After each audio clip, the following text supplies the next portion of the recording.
vida. A vida, afirmava Aristóteles, é tudo aquilo que se move, é tudo aquilo que se agita.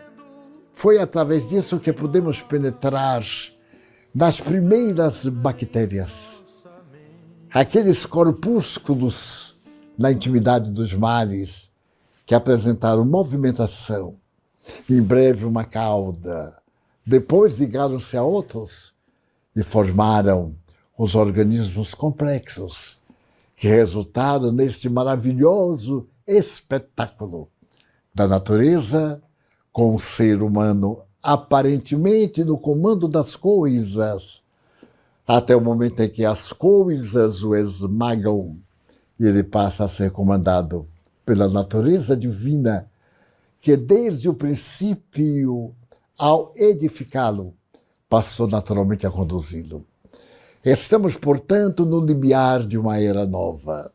O Espiritismo, esta ciência nova, que teve a capacidade de penetrar no mundo invisível, à semelhança do microscópio, do telescópio, das micro-ondas que foram devassadas, vem nos dizer de uma realidade muito maior e mais gloriosa, além do visível, do palpável, do sentido, que é a vida abundante, a vida original. Muitas pessoas acostumadas ao toque, apenas à presença e à força da matéria, suspeitam dessa realidade e acreditam que estamos no delírio das fantasias mitológicas, com caráter, naturalmente, de aparência científica. E não há muito dialogávamos com o indivíduo que me havia feito uma ligeira censura. Mas tudo quanto o senhor fala, coloca o nome de Deus. Eu disse sim, porque eu o conheço. Ele disse, mas Deus não existe. Eu digo, para o senhor, realmente não existe. Qual ocorre com nós dois? Até há poucos minutos, o senhor não existia para mim. Porque a vida e a coisa somente passam a existir quando dela tomamos conhecimento. Na história da psicologia, antes era a necessidade de um indivíduo descobrir outro. Hoje é a necessidade do indivíduo descobrir-se e identificar que o outro está dentro dele. E na hora em que nós passamos a fazer essa viagem, nós nos tornamos indivíduos perfeitamente lúcidos da realidade do que somos, mas não tão preocupados com aquilo que temos. Porque tudo quanto temos se dilui, se transforma, altera na sua forma, na sua maneira de ser, na sua maneira de apresentar-se. Mas aquilo que somos, essas vibrações, essas ondas, e essa onda inteligente, esse princípio inteligente que é o espírito, somente explicações de transcendência e o mergulho na realidade que vai além da nossa matéria podem definir-nos com segurança. Daí nós dizemos, termina o ano. Será que ele termina? Porque ele em si mesmo prossegue as 24 horas, as estações, as realidades cósmicas, os ventos glaciais, a mudança de clima da Terra, o aquecimento gradual dos planetas, particularmente do nosso planeta, e as manifestações vitais que surgem, vivem, morrem e ressurgem em outras modalidades, aí estão. Mas nós dizemos o ano que nós vivemos há pouco já vai desaparecendo. Morreu 2021. Morreu na nossa sensação objetiva. Mas ele, na nossa sensação subjetiva, está dentro de nós, porque ele é o substratum, é a base das nossas realidades atuais. Portanto, esse novo ano, no qual colocamos inimagináveis expectativas, daí a velha música, adeus ano velho, feliz ano novo, é naturalmente um fenômeno psicológico de transferência. tudo aquilo que nós queremos transferir, mascaramos. Bem, eu vou começar a minha dieta na segunda-feira. Porque na segunda-feira e não agora. E muitos ainda são curiosos. Não, eu vou comer bastante hoje e amanhã, porque depois, logo mais, eu estarei fazendo dieta. É uma infantilidade psicológica. Eu vou aumentar de peso para diminuir de peso. Então, por que eu não começo agora? E quando eu me der conta, a minha realidade não começou ontem. A minha realidade são todos os dias com ligeiras mudanças de comportamento, porque eu sou o mesmo. Então, é muito curioso, em todo fim de ano, as nossas expectativas de transferir para o ano vindouro aquilo que não conseguimos realizar no ano que finda. Aliás, é, por outro lado, uma técnica muito boa, porque é a técnica do exercício. Repetir o exercício até conseguir o êxito. Aquilo que é aparentemente o erro é o acerto ainda que está sendo buscado. E é graças a essa repetição que nós vamos chegar ao acerto. Os nossos insucessos de ontem podem ser repetidos hoje com nova ordem de fatores, novo clima, outras possibilidades, recursos que nos faltaram naquele instante.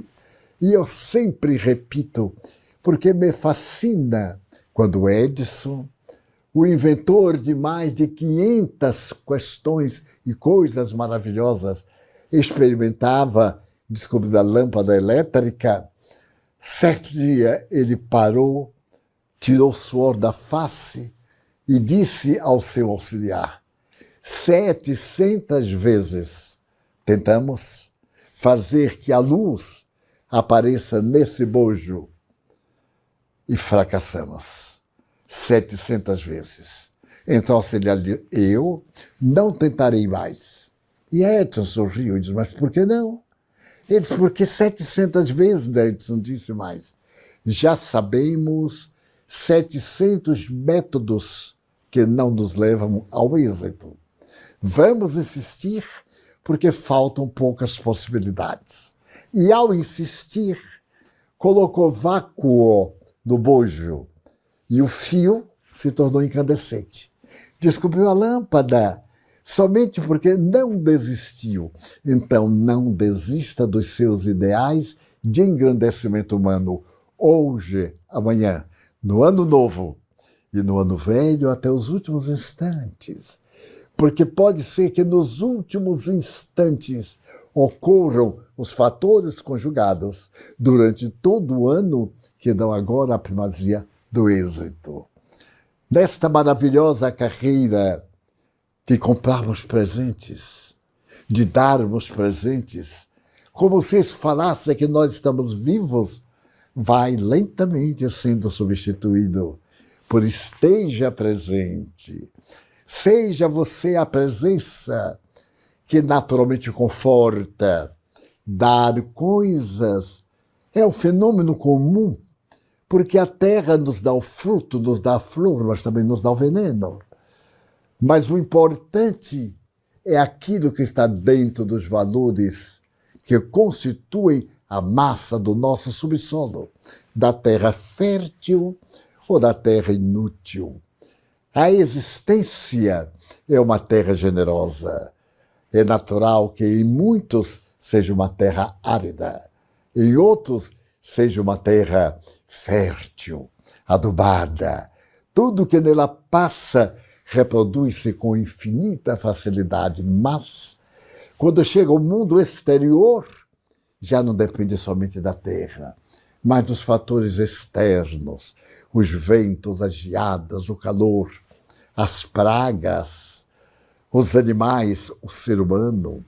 Então temos que velar por esses fatores externos, para que aquela semente germinada, que pôs para fora a grandeza que ocultava miniaturizada, possa tornar-se a sequoia grandiosa, aquela mais alta do mundo, do parque dos Estados Unidos, com um poder, uma força, uma vitalidade que comovem e podem nos falar da vida nas suas mais variadas manifestações. Então, adeus, Ano Velho? Não necessariamente. Até logo, Ano Velho. Porque muitas vezes estaremos reenfrentando, isto é, as consequências daqueles acontecimentos, das pessoas com as quais convivemos, da sementeira de luz ou da sementeira de treva. Nós agora vamos enfrentar a realidade das consequências e, ao mesmo tempo, produzir novos fatores de urgência para as necessidades do momento.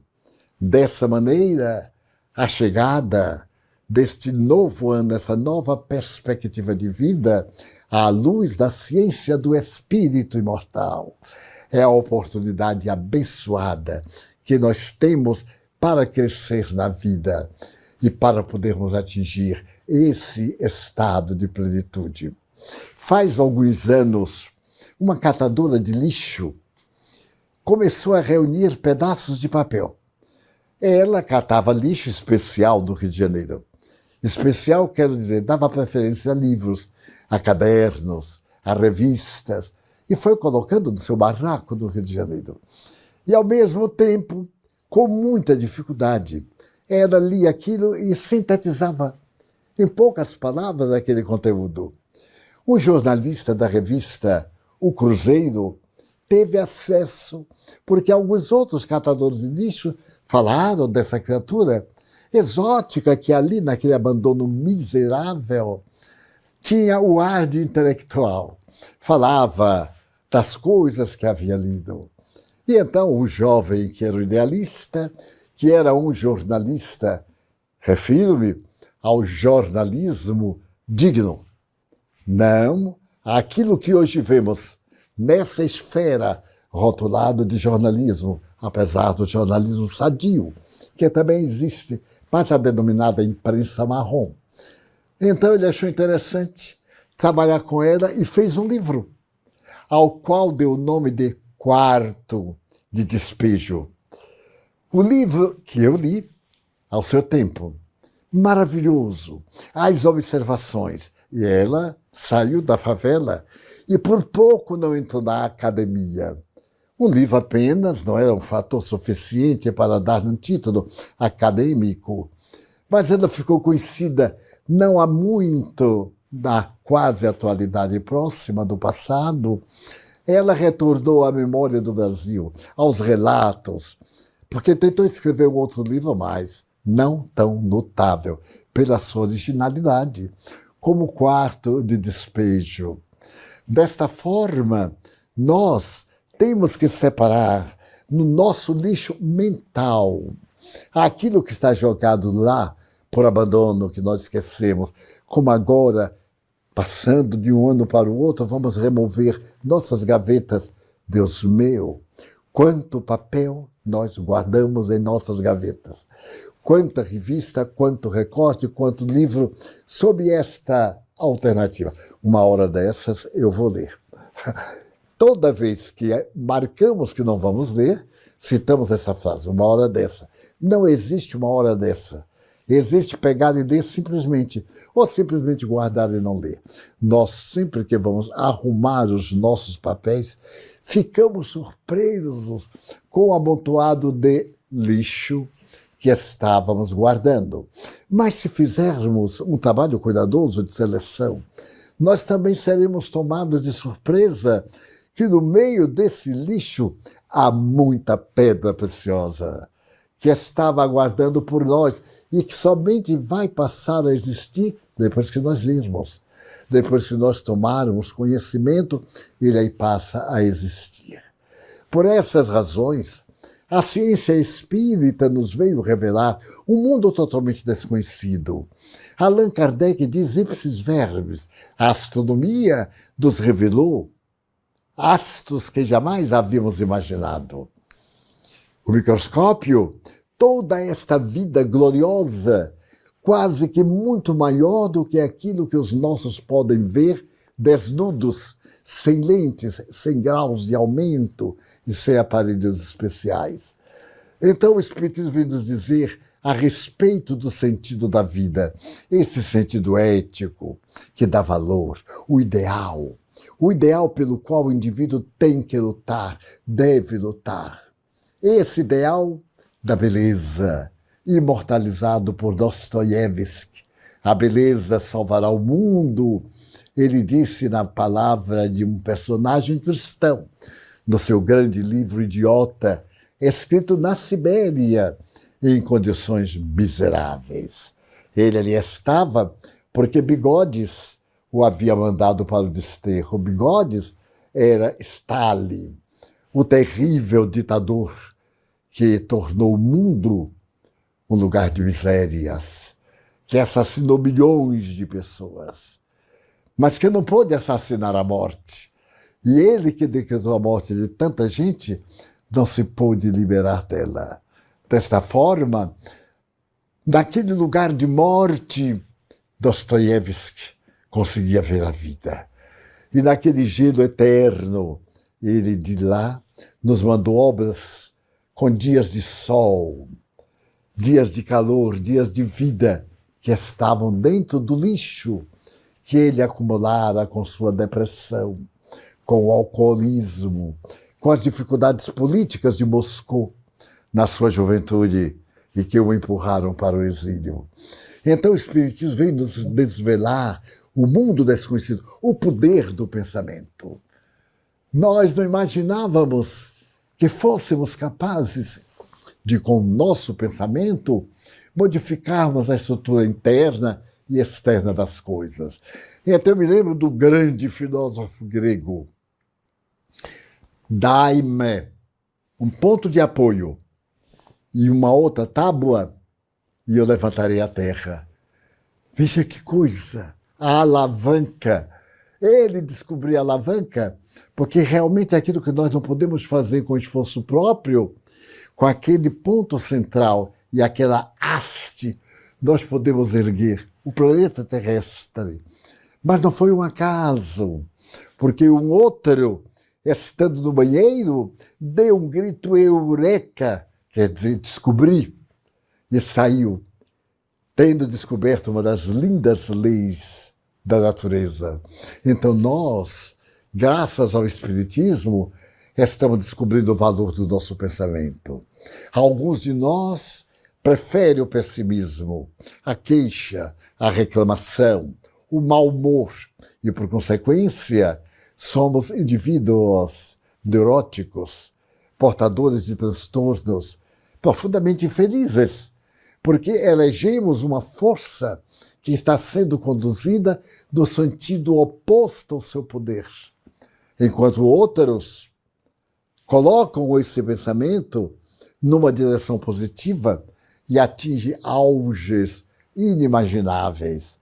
Não há muito eu assisti uma película cinematográfica com o meu filho e era interessante. Era a história de uma campeã de natação dos Estados Unidos. Uma família morava numa praia distante, em uma cidade pequena.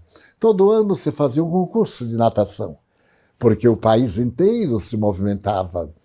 E a jovem tinha uma vocação, era verdadeiramente um peixe a nadar. E ela conseguiu ser campeã americana do Norte de natação. Mas numa das vezes em que ela estava na experiência, um tubarão arrancou-lhe o braço direito. E podemos imaginar suas dores. Arrancou o braço e levou-o. Era impossível qualquer tentativa de recomposição. Ela se deixou abater por um pouco, voltou para casa, e a família tratou de distanciá-la do mar. Ela disse, não, eu vou voltar a treinar. Mas você não tem um braço, ele é essencial para a sua vida. Ela disse, mas eu farei de uma forma que substituirei o meu braço. E exercício após exercício, ela conseguiu novamente ser campeã americana de natação durante o ano, faltando um braço. Porque o seu pensamento era força. E ele mentalmente estabeleceu o poder do músculo, do ombro, que ela movimentava e dava quase uma substituição perfeita daquele braço que havia desaparecido de forma funesta, porque o tubarão não conseguiu vencê-la, nem destruir-lhe a vida. Todos nós temos esse sublime arquétipo dentro de nós, que é o pensamento. E que Jesus, como terapeuta, ofereceu a fórmula de ampliar esse pensamento pela meditação. Faça a sua valorização, redescobrindo-se. Como você faz ginástica, aproveite o momento da sua experiência e faça também a ginástica da alma, de Joana de Ângeles. E você vai ver como suas forças multiplicam-se e como a sua vida adquire sentido. Esse sentido, porque tudo no universo é fruto do pensamento divino, da força básica, a que nós chamamos Deus.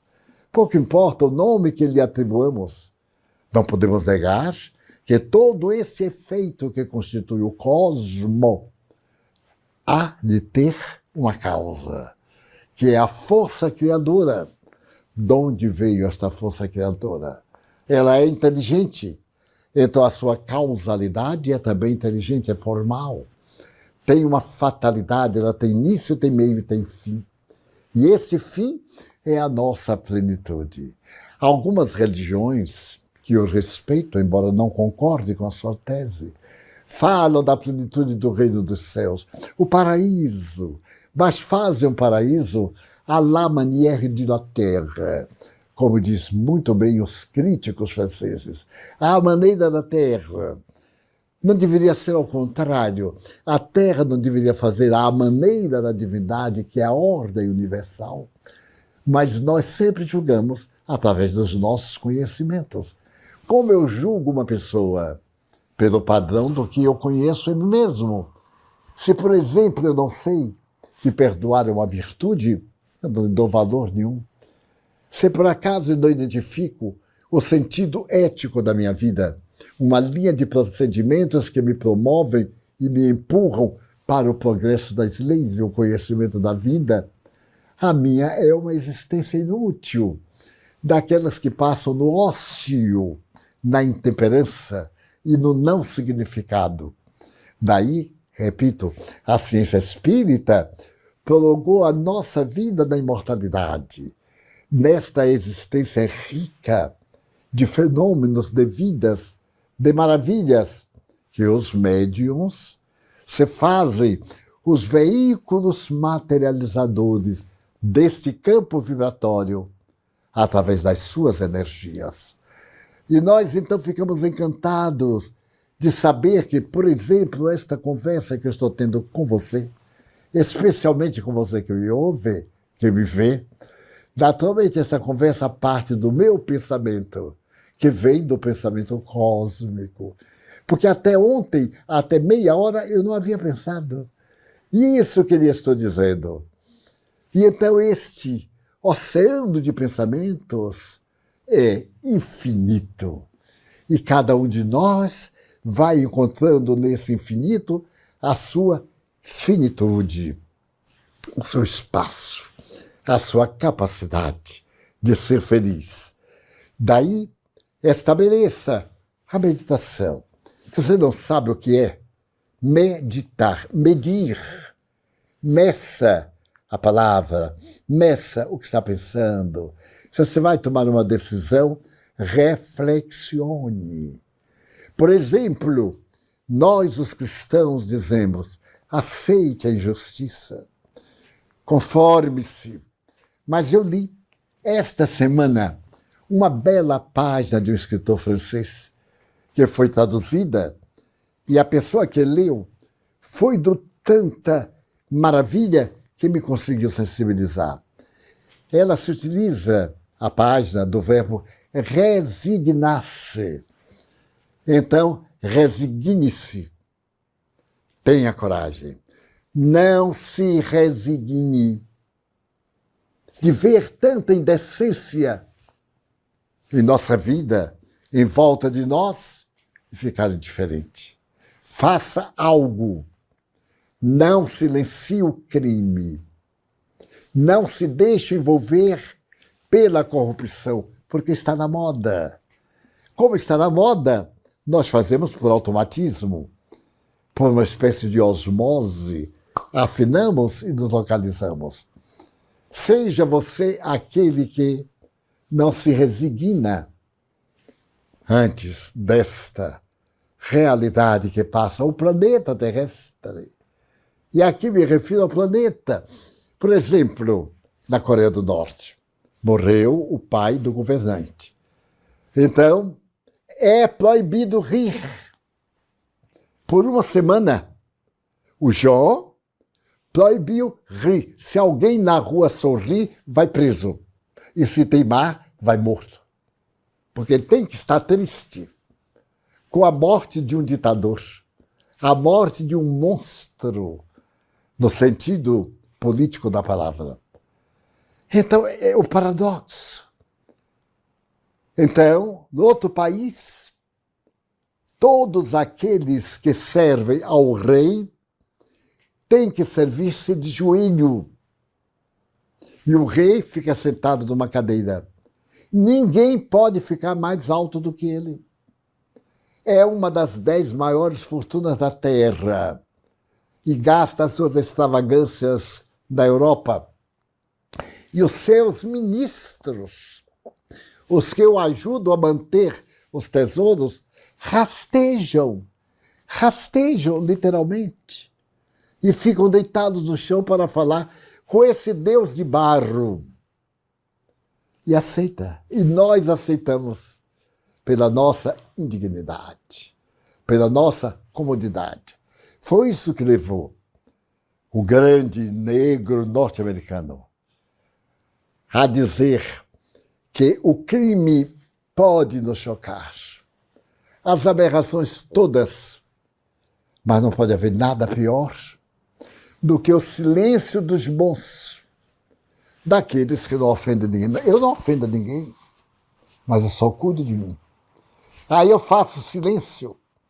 É esse silêncio terrível que tornou a Terra esse lugar de desgaste. Em um país, determinada coisa. No outro país, determinada coisa. Nós, do terceiro mundo, tornamos-nos um país civilizado, vacinável. A Alemanha está apelando para o exército obrigar o povo a vacilar.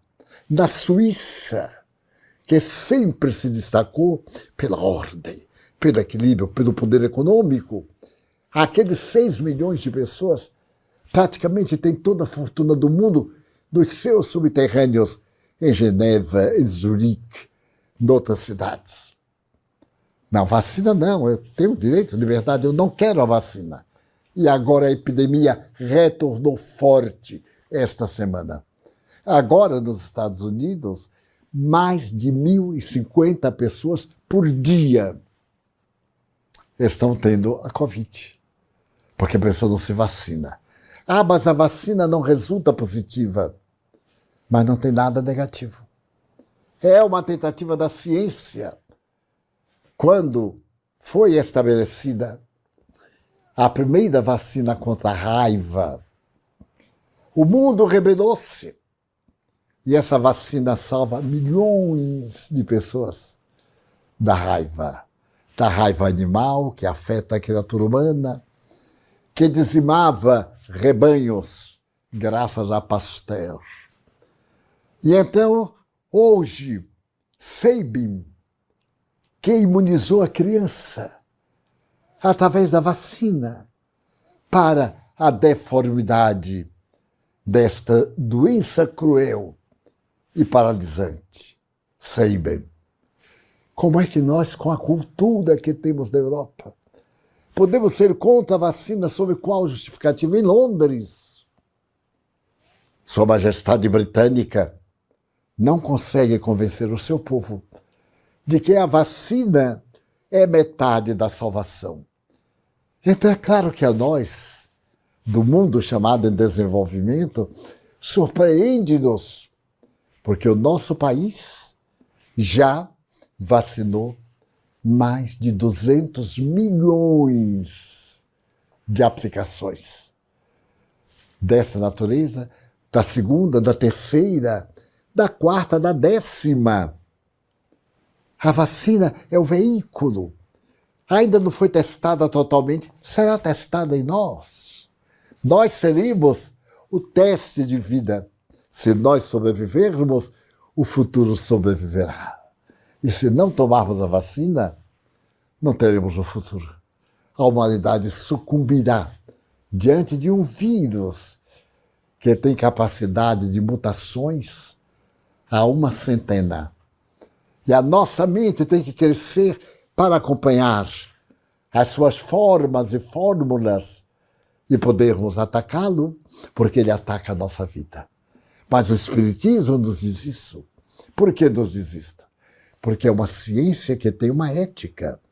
Não basta eu crer nos espíritos, na imortalidade da alma.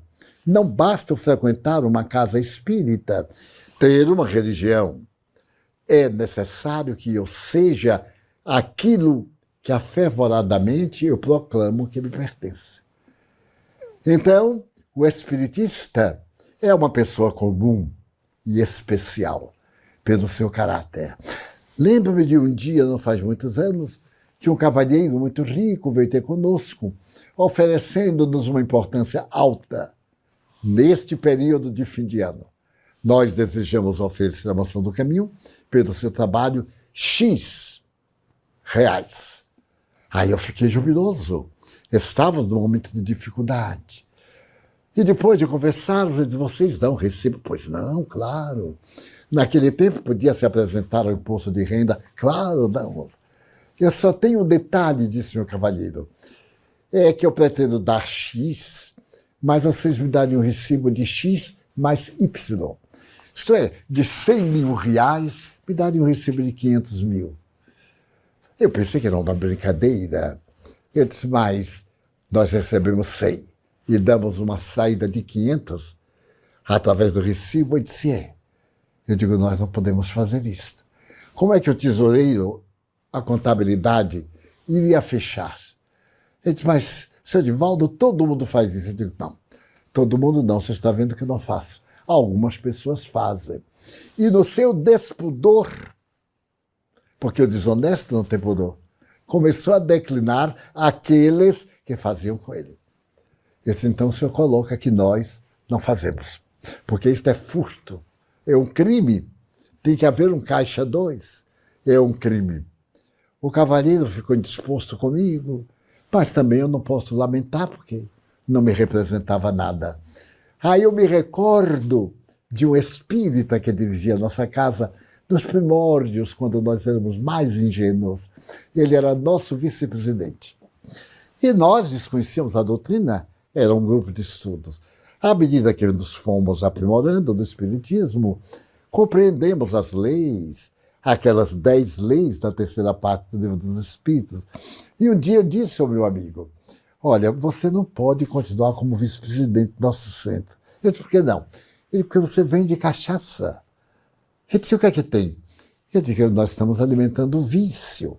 O espírita não usa alcoólicos e muito menos vende. Era a profissão dele, ele sempre fez isso, seu pai sempre fez isso.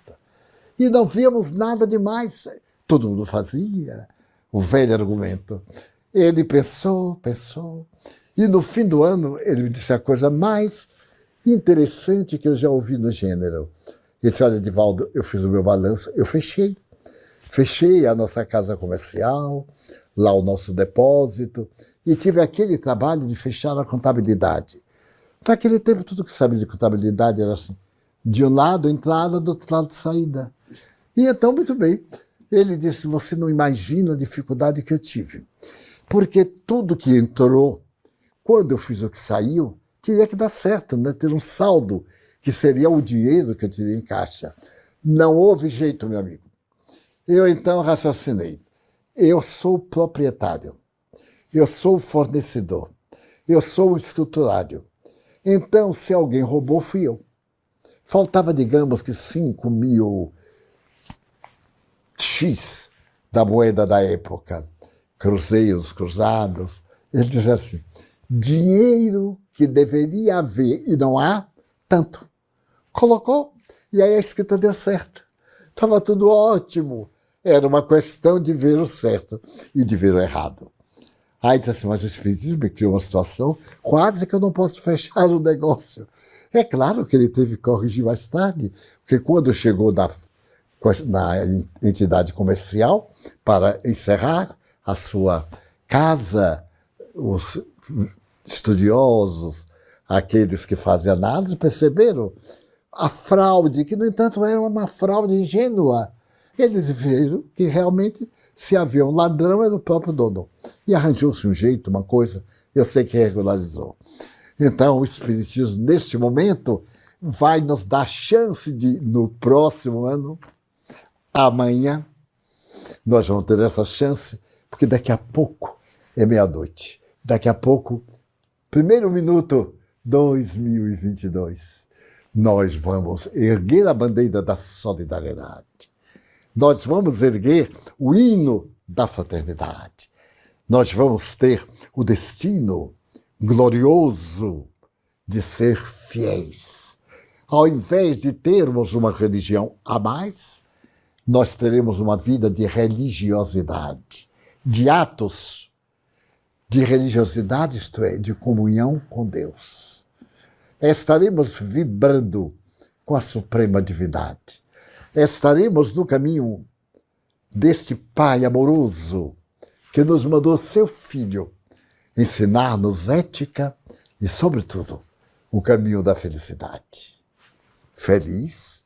Quanta luz neste ambiente descendo sobre nós, vibrando em nossa mente.